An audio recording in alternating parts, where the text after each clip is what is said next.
The Republican vision channel में आप सभी दर्शकों का हार्दिक स्वागत है। सेवा भारती संस्था द्वारा राष्ट्रीय चिकित्सक दिन से प्रेरणा लेकर नवजीवन प्रदाता सत्कार समारोह का कार्यक्रम वीआईपी हॉल आमदार निवास नागपुर में आयोजित किया गया था। सरकारी रुग्णालयों में मानवता की मिसाल बनकर उभरे कैसे तमाम डॉक्टर्स का सत्कार किया गया। माननीय डॉक्टर सिद्धार्थ गायकवाड़, प्रादेशिक उप आयुक्त समाज कल्याण, माननीय एडवोकेट रोशन बागड़े, अध्यक्ष डिस्ट्रिक्ट बार एसोसिएशन, इनके हस्ते सत्कार किया गया। कार्यक्रम के आयोजक माननीय श्रीकांत पांडे जी थे। उसके लिए हम काम करते हैं। आज तक हमने 75 किडनी ट्रांसप्लांट सक्सेसफुली किए हैं सन 2016 से। और जैसे ये गवर्नमेंट मेडिकल कॉलेज में होता है तो ये फ्री ऑफ कॉस्ट होता है। बाहर इसके लिए 10 से 15 लाख रुपए लिए जाते हैं, लेकिन हमारे यहाँ विदाउट एनी पेमेंट आप आए, आपका रजिस्ट्रेशन कीजिए और उसके बाद जो भी डॉक्यूमेंटेशन है विदिन 3 मंथ्स में किया जाता है। और उसके बाद सारा खर्चा गवर्नमेंट आपको आपके जेब से एक पैसा भी खर्चा नहीं होने देती है। इस तरह से ये आज तक हमने जो 75 ट्रांसप्लांट्स किए हैं, इसमें छोटे बच्चे, बड़े और जो भी ब्रेन स्टेम डेथ जो पेशेंट्स होते हैं, जिनको हेड इंजरी हो जाती है, जिनका एक्सीडेंट हो जाता है और उसके बाद उनका पूरा जीवन वेंटिलेटर पर, यानी उनका ब्रेन मर जाता है लेकिन बाकी अवयव उनके जिंदा रहते हैं। तो ऐसे लोगों से भी हम ऑर्गन्स उनके जो रिलेटिव्स हैं वो डोनेट करते हैं। और जिनको इस जीवन में कोई अभी आशा नहीं बची है कि मेरा पूरा जीवन डायलिसिस पे रहेगा, मैं शादी नहीं कर सकता या मेरे बच्चे नहीं हो सकते, ऐसे लोगों में को भी हमने किडनी ट्रांसप्लांट करके एक नया जीवन देने की एक कोशिश की। मेरा इस मंच के मार्फत और आपसे अनुरोध रहेगा कि कोई भी आपके आसपास जिनको किडनी से बीमारी है, जिनको डायलिसिस लग रहा है या ट्रांसप्लांट की ज़रूरत है, आप प्लीज़ उन्हें गवर्नमेंट मेडिकल कॉलेज और सुपर स्पेशलिटी हॉस्पिटल के यूरोलॉजी डिपार्टमेंट या नेफ्रोलॉजी डिपार्टमेंट में भेजिए, ताकि हमें सेवा करने का और अवसर मिले और कुछ लोगों के चेहरे पे मुस्कान आए। Thank you, thank you. यहाँ जिनका अभी भी सत्कार हुआ है, ऐसे doctor Munje ma'am, Kulkarni ma'am, Agarwal ma'am, खास कर कावंडे सर और हमारे मित्र doctor Jeevan sir, Salukar sir और यहाँ उपस्थित जिन्होंने इस प्रोग्राम का आयोजन किया है। सही में ये जरूरी लगता है कि मुझे लगता है कि गवर्नमेंट से आकर कहीं बाहर में डॉक्टरों का प्रोग्राम बहुत कम होता है। मुझे लगता है कि मैं तो बाहों में भी मुझे बुलाते हैं, मैं जाता हूँ उधर, आयुर्वेदिक के डॉक्टर हैं उनसे भी मुलाकात करता हूँ, जीएमसी आईजीएमसी का भी बहुत सारा प्रोग्राम होता है। सारे एक गवर्नमेंट फ्रेम में सारी चीज़ें होती है, लेकिन उसके बाहर तो ऐसा मैं पहली बार देख रहा हूँ कि इस तरह का प्रोग्राम जो सही में चुने हुए डॉक्टर साथी है उनका सही में योगदान है और उनको चुनकर उनका समाज की ओर से बोलो कि एक गवर्नमेंट का, क्योंकि बहुत सारे अवार्ड तो गवर्नमेंट मिलते हैं। डॉक्टर जीवन सर ने भी बताया कि गवर्नमेंट की तरफ से है, मैम ने भी बताया। तो ये तो गवर्नमेंट प्रोसीजर में सारी चीज़ें चलती है, उनके वर्क को लेके उनका सम्मान होता है, लेकिन उन्हीं का अगर उस सारे प्रोसेस से निकालकर बाहर में अगर कोई सम्मान करता है, वो भी अपने लोग करते हैं, तो वो एक बहुत बड़ा सम्मान लगता है। तो आज इन्होंने पांडे जी ने और उनके साथी बागड़े जी है और वासनिक जी है और उनके सभी साथियों ने ये बहुत अच्छी पहल की है। मैंने देखा हो कि कोविड के समय में जो सारे डॉक्टर्स बहुत अच्छा काम कर रहे थे, तो एडमिनिस्ट्रेशन भी काम कर रहा था। उस समय में मैं मेरे कमिश्नर सर थे नारनवे सर, तो उनके साथ में मैं ये 5 मतलब महाराष्ट्र का जितना भी ऑक्सीजन के प्लांट थे उनका वो हेड बनाए गए थे। और उनके साथ साथ में मैं चंद्रपुर जीएमसी हो, नागपुर जीएमसी हो, आईजीएमसी हो और सारे प्लांट देखने जब जाता था तो डॉक्टर कितने सारे लोगों को बहुत अच्छे से संभाल रहे थे। और लास्ट टाइम इतने सारी जिम्मेदारियों के बावजूद भी जब हम दूसरों को कुछ देने की बात करते हैं तो ये बहुत बड़ा काम होता है। क्योंकि मैं देखता हूँ जीवन सर को काफ़ी सालों से कि एडिप के अंदर में हमारे इतने सारे कैंप लगते हैं। मतलब इधर गडकरी जी है, DCM साहब है, नागपुर के वो है, तो एडिप के अंदर में हर तालुका में हर जगह जो कैंप लगते हैं और वहाँ जो स्क्रूटनाइज की बात आती है तो बहुत बड़ा ये भी काम इनके माध्यम से होता है। और जैसे गावंडे सर है, जब कभी गवर्नमेंट का जो भी कुछ रहा है तो वो उनमें भी पार्टिसिपेशन करते हैं। तो आज हमने यहाँ पे जो मैं पांडे जी का और उनकी टीम का बहुत तहे दिल से धन्यवाद देना चाहता हूँ कि आपने ऐसे डॉक्टर को चुना है कि सही में वो दिल से ऐसा लगता है कि भाई हर कोई मेरा ही घर का मेंबर हो, उस तरह से ट्रीट करके आज हजारों लोगों को जीवन देने का काम इन सभी साथियों ने बहुत अच्छे से किया है। और आपको उन्होंने एक सम्मान देके मुझे लगता है कि बहुत अच्छा कार्य किया है। तो आपके कार्य को मैं फिर से एक बार शुभकामनाएं देता हूँ। और डॉक्टर साहेब जे डॉक्टर पेडिट्रिशियन जरी असले पण येणाऱ्या त्या एवढ्या दिवसामध्ये त्यांचं पेपरमध्ये नेहमी डेंग्यूसाठी म्हणा, चिकनगुनियासाठी म्हणा आणि इतर प्रकारे कुठल्या ना कुठल्या कारणास्तव आपल्याला एक लेख वाचायला मिळतोय। डॉक्टर सेलोकर साहेब, डॉक्टर बेरी साहेब, doctor Dogra madam, doctor Kulkarni madam, Seva Bharati संस्थेने वेगवेगळ्या क्षेत्रातील हजारो डॉक्टर नागपूरमध्ये आज वास्तव्यात आहेत। पण या डॉक्टरांपैकी वेगवेगळ्या क्षेत्रातील जे डॉक्टर निवडलेले आहेत आणि त्यांचा आज जो सत्कार होतो आहे त्यासाठी मी सेवाभावी संस्थांचे आभार मानतो। मित्रांनो, मागील मला असं वाटतं की आजच्या या सुंदर सायंकाळी सेवा भारती संस्थेला मला एक विशेष अभिमान वाटतो की सारे जग हे देशाच्या शोधात एकमेकांच्या जीव घेण्या स्पर्धा करीत असताना या संस्थेने पृथ्वीवरील जिवंत देवांचा सत्कार घेण्याचा सुंदर योग घडवून आणला, त्यासाठी मी पुनश्च आभार मानतो। बांधवांनो, मी सुद्धा कोविडमध्ये 10 दिवस दवाखान्यामध्ये ऍडमिट होतो आणि मला सुद्धा 7 रेमडेसिवीर घ्यावे लागले। माझ्या बाजूला एक काका होते, त्यांना मी म्हटलं यार देवा मला वाचवूया, केव्हा लवकर बरा करशील। तर ते काका म्हणाले हो वकील साहेब तुम्ही तर नास्तिक आहात। म्हटलं साहेब देव आणि ईश्वर आजच्या घडीला माझ्यासमोर डॉक्टर आहे आणि मी त्यांनाच पुकारलेला आहे, कारण की त्यांनी माझा जीव वाचवलेला आहे म्हणून ते आज माझ्यासाठी ईश्वर आणि देव आहे। म्हणून मित्रांनो, डॉक्टर पृथ्वीवरील डॉक्टर आज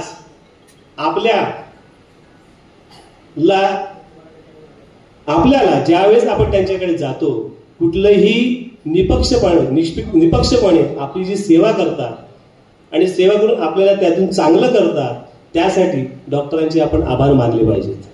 गावंडे साहेबांनी मगाशी म्हटलं की आज हजारो डॉक्टर आपल्या नागपूर शहरामध्ये कार्यरत आहेत, परंतु या डॉक्टरांनी ज्या डॉक्टरांनी निपक्षपणे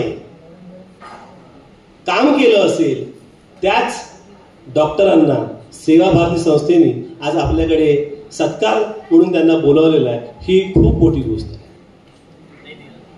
मित्रांनो, या कोविडमध्ये आयुष्याच्या शेवट घटका मोजत असताना जेव्हा डॉक्टरांनीच आम्हाला नवजीवन दिलेलं आहे, पण डॉक्टरांपेक्षा मोठा ईश्वर मला या पृथ्वीवर दिसत नाही असं मला वाटतं। अशा या डॉक्टरांच्या सत्कारांसाठी ज्यांच्याकडून मी माझा जीव वाचला अशा या लोकांचा सत्कार करण्यासाठी मला आज इथे बोलावलं, त्याबद्दल खरोखरच मी सेवा भारती संस्थेचा आभारी आहे। आणि ज्यांनी हा कार्यक्रम राबवला यांच्या मनामध्ये अशी कल्पना आली, ती कल्पना खरोखरच वाखाणण्याजोगी आहे। जेव्हा माझ्याकडे बागडे आणि सुदर्शन बागडे आणि पांडेजी आले होते तेव्हा मला म्हणाले की आम्हाला डॉक्टर लोकांचा सत्कार घ्यायचा आहे। मी म्हटलं यार खूपच चांगली गोष्ट आहे आणि असा सत्कार आपण प्रत्येक ठिकाणी घेतला पाहिजे। मी त्यांना हे पण बोललो की मी एका कंडिशनवर येईल आहे की असा सत्कार आपण तुमच्या माध्यमातून वकिलांचा सुद्धा करूया। ज्या लोकांनी चांगली सेवा दिलेली आहे, कुठेही आपल्या पक्षकाराला पैशाची मागणी न करता सेवाभावी सामाजिक पणे त्यांची सेवा केलेली आहे, त्यांना न्याय मिळवून दिलेला आहे, अशा आपण लोकांचा एक सत्कार करूया आणि चांगला कार्यक्रम घेऊया. ही प्रेरणा आपल्या लोकांकडूनच आम्हाला मिळत आलेली आहे. अशा या लोकांना मी अभिमान व्यक्त करतो. खरोखरच असा कार्यक्रम झालेला पाहिजे ज्या लोकांनी आपल्या समाजासाठी वेळ दिलेला आहे, ज्या डॉक्टरांनी किंवा मला ज्या कुठल्याही प्रोफेशनच्या माणसांनी समाजाला काही देणं लागतं म्हणून आपण समाजाला देणं केलेलं आहे, अशा लोकांचा सत्कार झालाच पाहिजे. म्हणून डॉक्टर साहेब, आपण तुमच्या कार्यक्रमाला आज मला इथे बोलावण्यात आलं त्याबद्दल मी खरोखरच खूप आभारी आहे आणि मला इथे बोलण्याची परवानगी दिली. तुम्ही शब्द आपण माझे ऐकून घेतला त्याबरोबर मी सेवा भारती संस्थेची सुद्धा असं आभारी आहे. धन्यवाद. आज 22 साल की सर्विस हो चुकी है मेरी भी. मैं क्लिनिकल वर्क में थी, medical officer as a medical officer PSC, and I did PG post graduation in surgery, MS general surgeon in service PG, and after that I came into administrative job. So I am working as taluka health officer at Karmeshwar. तो सबसे ज़्यादा जो administrative job होता है उसमें actually मेरे under 4 PSC हैं, 22 सब सेंटर्स हैं और एक RH. इतने इंस्टीट्यूट्स का काम, उसका मॉनिटरिंग, उसका डेटा कलेक्शन, उसका ट्रीटमेंट और जो भी प्रॉब्लम्स हैं, ट्रेनिंग्स, कोऑर्डिनेशन, ये सब काम ये मेरा है. जो भी कोई नेशनल प्रोग्राम नया आता है, और आप अभी सब देख ही रहे हैं कि एक के बाद एक चलता ही रहता है, मतलब we can't rest at all. हाँ, डॉक्टर्स को तो रेस्ट होती ही नहीं है. हमारे जब मैं काम करती थी तो मेरे कलीग्स बोलते थे कि सबसे ज़्यादा हम लोग पापी आत्मा है कि हमको पुण्य करने के लिए भगवान ने डॉक्टर बनाया. ओके, है ना? तो क्योंकि हमने जो पिछले जन्म में नहीं कमाया वो इस जन्म में हम पुण्य कमा सकते हैं और बिल्कुल निःशुल्क हमको पुण्य मिल रहा है. मतलब कुछ भी जो हमको रूटीन काम है उसी में हमको पुण्य मिल रहा है. तो जो भी हो, फिर किसी एडमिनिस्ट्रेटिव काम हो या फिर किसी पदाधिकारी के प्रोग्राम्स हो, सब कुछ मैनेज करना पड़ता है. जब कोविड आया, it was a pandemic, big pandemic.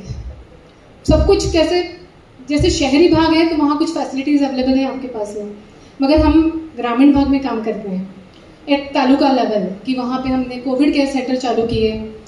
उसका मैनेजमेंट, उसका सामान, उसके पेशेंट को एडमिशन, उसको सुबह दोपहर शाम सर्विसेज का अलॉटमेंट करना, पेशेंट को अगर कुछ प्रॉब्लम होती है तो उसको बिलो 90 अगर SpO2 आ रहा है तो उसको रेफर करना, उसको बराबर से चैनलाइज करना. और एक टीम हमारी काम करती थी, तहसीलदार और BDO, तहसीलदार, देन और भी जो भी यंत्रणा है नीचे की, सब हम साथ में काम करें. उस समय एक शब्द मैंने अपने DHO सर से बोला था, डॉक्टर सेलुकर सर उनको DHO थे तब, और ठाकरे सर कलेक्टर सर थे, और डॉक्टर योगेश कुंभेशकर सर CEO. इस टीम के साथ में काम करने में अपना परम सौभाग्य मानती हूँ कि इतने बड़े पैंडेमिक को इतनी अच्छी टीम के साथ हम लोगों ने हैंडल किया. तो उस समय जब मैंने सेलुकर सर को एक कॉल किया कि सर ये कब तक और कैसे मैनेज करेंगे, सर ने एक ही शब्द कहा, चलते रहो. सो जीवन का ये सार ही है कि तुम रुको मत, पीछे जो हो गया वो भूल जाओ, उसकी कुछ अच्छी यादें रखो और सामने जो अपना वर्तमान है, वर्तमान पे कॉन्सेंट्रेट करो तो आपको किसी चीज़ की कमी नहीं महसूस होगी, क्योंकि वर्तमान पे कॉन्सेंट्रेट करके ही हम अपनी एफिशिएंसी को, अपने टारगेट्स को पूरा कर सकते हैं. तभी मैं ईश्वर का धन्यवाद देना, सबसे पहले तो मैं ईश्वर का ही धन्यवाद देना चाहती हूँ कि उसने ऐसा समझा कि उसने मुझे इतना एफिशिएंट बनाया और मुझे इस कार्य के लिए चुना. So I am very thankful to God and I am very thankful to all the medical officer. So मुझे थोड़ा सा बोर होने लग गया मोनोटोनस गायनेक प्रैक्टिस से, तो मैंने सोचा कि चलो ठीक है, थोड़ा गवर्नमेंट सेटअप में जाके देखते हैं. मेरे कुछ फ्रेंड्स थे वहाँ पे, उन्होंने बोला कि आज टाइम पास. पहले ऐसा ही होता था, कोरोना के पहले सरकारी डॉक्टरों को ज़्यादा काम नहीं होता था. कोरोना के बाद से हम लोगों की लग पड़ी, हमने बहुत काम किया और वो ख़त्म ही नहीं हुआ. तो जैसे ही मैंने ज्वाइन किया, कोविड आ गया और जस्ट लाइक सर, मेरे भी पैर बहुत खराब है सरकारी डॉक्टरों के लिए, ऐसा मेरे सब कॉर्पोरेशन के दोस्तों का कहना है. So I was posted at the PSC, which was recently inaugurated. There was no OPD. The day I went, there were stray animals sitting in the OPD, and I took almost a month to gather a OPD of 3 to 4 persons. Now I'm proud to say I have a OPD of more than 200 people per day, and most of them are senior citizens.